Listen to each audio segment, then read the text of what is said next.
compatriotes, shalom, salam alaikum. Aujourd'hui, nous sommes à une manifestation à Mayotte. Vivra Palestine, vaincra Palestine, vivra Palestine, vaincra. Pour soutenir la Palestine et pour dénoncer le génocide. Libérer Gaza de l'oppression. C'est un camp de concentration, tous les jours des agressions. Libérer Africa de la néocolonisation et des multinationales qui déclenchent des guerres tribales. Il peut passer encore il y a quelques années, mais aujourd'hui c'est plus acceptable. Une violence inouïe, une barbarie inconsidérable qui s'abat sur le peuple palestinien depuis très longtemps. Car une propagande essaye de faire croire que le génocide a commencé depuis peu. Or, la question palestinienne date depuis des années, même avant 1948. Dès la déclaration de Balfour en 1918, les premières colonies ont été installées en 1920 et le peuple palestinien s'est fait spolier de ses terres. Avec ça, il y a une complicité manifeste de la part des entreprises occidentales européennes. Je veux parler d'AXA, je veux parler d'Alstom, je veux parler de Carrefour, qui font des bénéfices sur la tête des Palestiniens. Les Palestiniens qui sont sous-payés dans les colonies palestiniennes. À cause de cela, nous avons des États en Occident qui soutiennent le génocide de la Palestine. Avec une propagande, tous les jours, une propagande dégueulasse.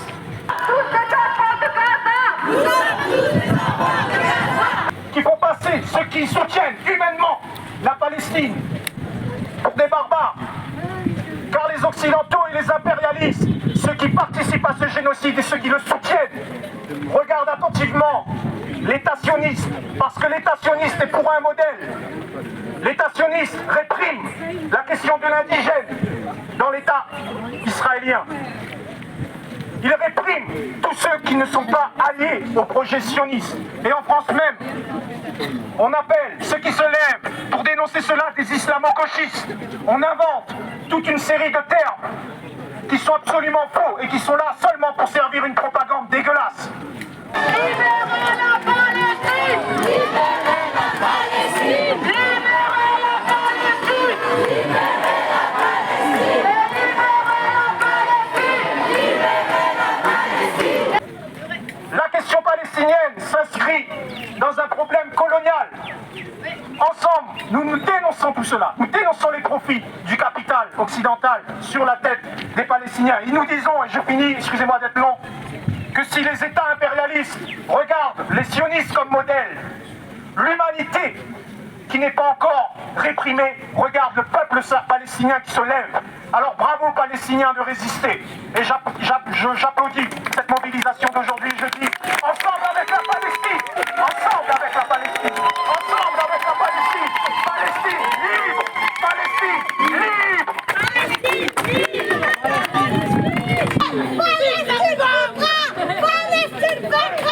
Moria Palestine! Moria Palestine! Moria Palestine! Moria Palestine! Free Free Palestine! Free Free Palestine! Génocide!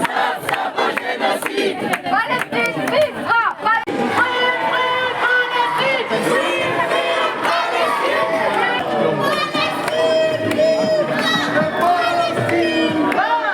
Libérez la Palestine! Libérez la Palestine! Gaza! Gaza! Mayotte est avec toi!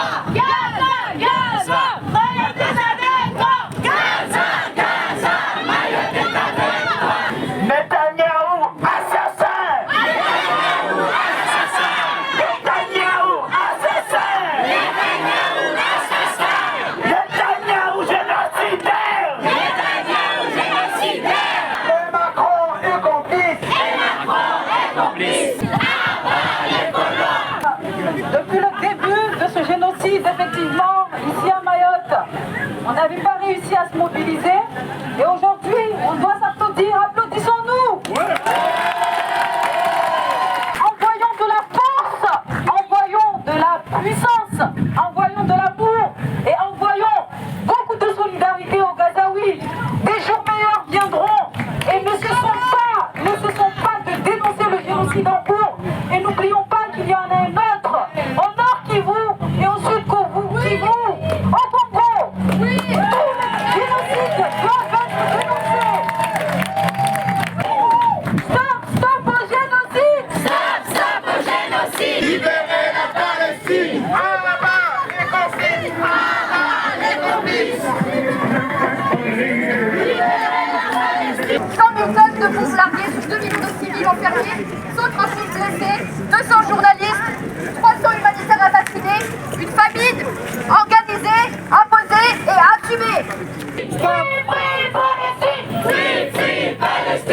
La Cour pénale internationale a émis des mandats d'arrêt contre Netanyahou et son ministre de la Défense pour avoir utilisé la famine comme arme de guerre. Cette stratégie militaire est dénoncée par de multiples ONG qui parlent de crimes de guerre, de crimes contre l'humanité, l'ONG israélienne B'Tselem, Amnesty International et Médecins sans frontières, Human Rights Watch, et j'en passe. Ce 17 juin, un bombardement tue entre 59 et 70 personnes rassemblées autour d'un camion de nourriture. Des civils abattus en pleine rue.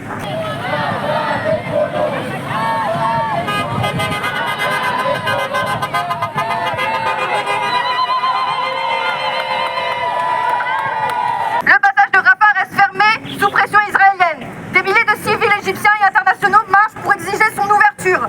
Et pendant ce temps, l'aide humanitaire est bloquée. Les camions restent à l'arrêt et les corps s'accumulent. Mais la responsabilité de la France ne s'arrête pas là. Emmanuel Macron a choisi son camp. Il a affirmé que la France aiderait Israël à se défendre contre l'Iran dans cette guerre soi-disant préventive. Il y a quelques jours, M. Macron a encore refusé de reconnaître l'État palestinien pendant que 146 pays reconnaissent officiellement. En octobre 2023, la France a livré 100 000 cartouches de mitrailleuses à Israël. En 2024, elle a envoyé des drones, des équipements pour drones. Les armes françaises tuent des enfants de Gaza, c'est ça la vérité. Les dockers de Marseille-Faute, eux, ont refusé de participer. Fin mai, début juin, ils ont empêché le chargement de conteneurs contenant des pièces pour fusils mitrailleurs destinés à Israël. La CGT a été claire. Elle refuse de participer au génocide orchestré par le gouvernement israélien. D'autres pays agissent. La Malaisie prépare l'envoi de 1000 bateaux. La Chine a livré 60 000 colis d'aide humanitaire. Les Émirats Arabes Unis ont envoyé 51 avions de nourriture, médicaments, matériel d'urgence et ont installé un hôpital de campagne. Et nous, que faisons-nous? Nous ne pouvons plus détourner les yeux. Ce qui se passe à Gaza est une tragédie humaine, politique, morale et un point de non-retour. Nous refusons que nos dirigeants parlent de paix tout en alimentant la machine de mort. Nous refusons que la vie humaine soit sacrifiée au nom de la stratégie, du fric et de la peur. Nous sommes tous des enfants de Gaza.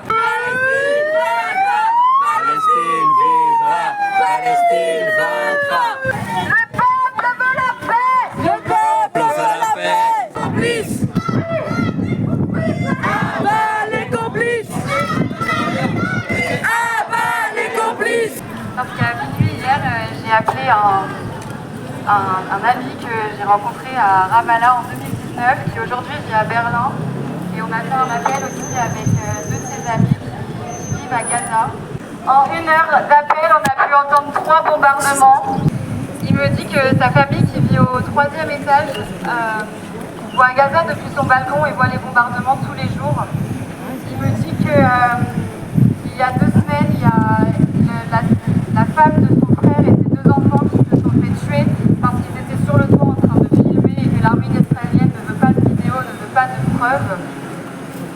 Il me dit qu'il doit donner de l'argent à sa famille tous les mois pour qu'il puisse survivre. On a beaucoup parlé avec Nada et Mahmoud qui vivent à Gaza, qui viennent de Gaza City, qui tenaient aussi à parler de leur vie avant le 7 octobre et qui tenaient à dire que Gaza pour eux, avant le 7 octobre, c'était une ville magnifique. Ils avaient une très grande maison que leur père avait mis 15 ans à construire. Ils avaient un jardin, des arbres fruitiers, qu'ils adoraient aller à la plage, qu'ils adoraient cuisiner la nourriture traditionnelle. Nada, c'est une jeune fille, elle a une vingtaine d'années. Elle a été diplômée du lycée 2 mois avant le début de la guerre. Et c'est sa plus grande fierté aujourd'hui.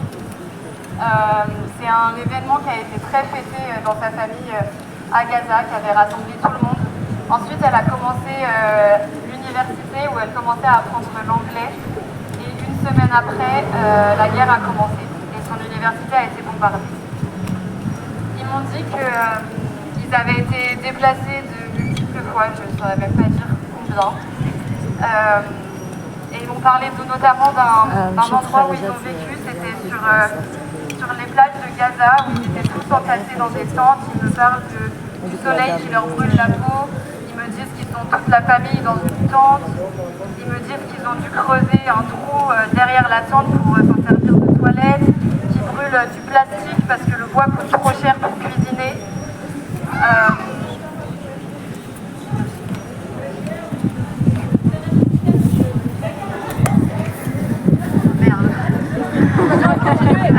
En tout cas, il me parle de mort, de beaucoup de morts. Ils me décrivent des scènes atroces, ils me décrivent des corps démembrés dans la rue, ils me décrivent des corps qui sont mangés par les animaux parce que les animaux ont aussi faim et qu'ils n'ont pas de quoi enterrer les corps de leurs proches. Ils ont perdu énormément de membres de leur famille. Ils me parlent des hôpitaux, enfin de ce qu'il en reste, c'est-à-dire pas grand-chose. Du manque de matériel, du manque de soignants qui ont été visés par les attaques israéliennes, du manque de médicaments. Ils me parlent des amputations qui sont faites à vif, de leur cousin de 9 ans qui a été suturé de 4 fils au niveau du crâne à vif. Ils me parlent des accouchements aussi sans anesthésie, des bébés qui meurent avant l'âge de 1 mois parce que leur maman malnutrie est fatiguée, épuisée, ne peuvent plus les nourrir et qu'ils n'ont pas de lait à leur donner. Ils me parlent aussi de la famine. Ils me disent qu'il reste très peu de nourriture à Gaza alors qu'avant ils arrivaient à cultiver et à envoyer leurs légumes en Israël, en Cisjordanie, en Jordanie et qu'aujourd'hui acheter 25 kilos de farine ça coûte $600. Ils me parlent aussi de l'organisation humanitaire entre guillemets qui a été créée par Israël et par les États-Unis qui se situe au sud de la bande de Gaza. Comme un endroit de massacre où des dizaines, des centaines de personnes meurent tous les jours aux abords, où les gens doivent marcher des heures et des heures, arriver la veille, dormir sur la plage parce que les distributions sont à 7h du matin, qu'il y a des milliers de personnes qui viennent et que la nourriture est donnée qu'à une centaine, qu'il y a des soldats qui tirent sur la plage pour s'amuser de la peur de la population. Nada me dit que son père refuse que son frère s'y rende parce qu'il a trop peur pour eux et qu'il préfère créer des cagnottes en ligne et essayer de récolter de l'argent comme ça pour acheter un peu de farine, un peu de tout ce qu'il trouve. Et il y a trop de trucs à dire, mais en tout cas à la fin on voulait quand même parler d'espoir. Et au début, Nada, elle me dit que ça fait 6 mois qu'elle a perdu espoir parce que pour elle, si un jour ça s'arrête, elle sera morte. Et il y a Nidal qui maintenant vit à Berlin, qui a un bébé de 2 mois, qui lui a espoir parce qu'il a des enfants et qui veut garder l'espoir pour eux, qui dit à Nada qu'il emmènera son fils marcher sur les plages de Gaza quand tout sera bientôt terminé, que l'oppression israélienne, que le génocide, ça ne peut pas arrêter l'envie des gens de Gaza de vivre, d'aimer la vie, d'aimer leur terre, et que ça ne s'arrêtera jamais. Et Nada termine quand même avec le sourire, parce qu'elle a beaucoup pleuré pendant l'appel, en disant que dès que la guerre sera arrêtée, comme les gens de Gaza aiment la vie, ils commenceront à reconstruire Gaza directement. Voilà. Merci.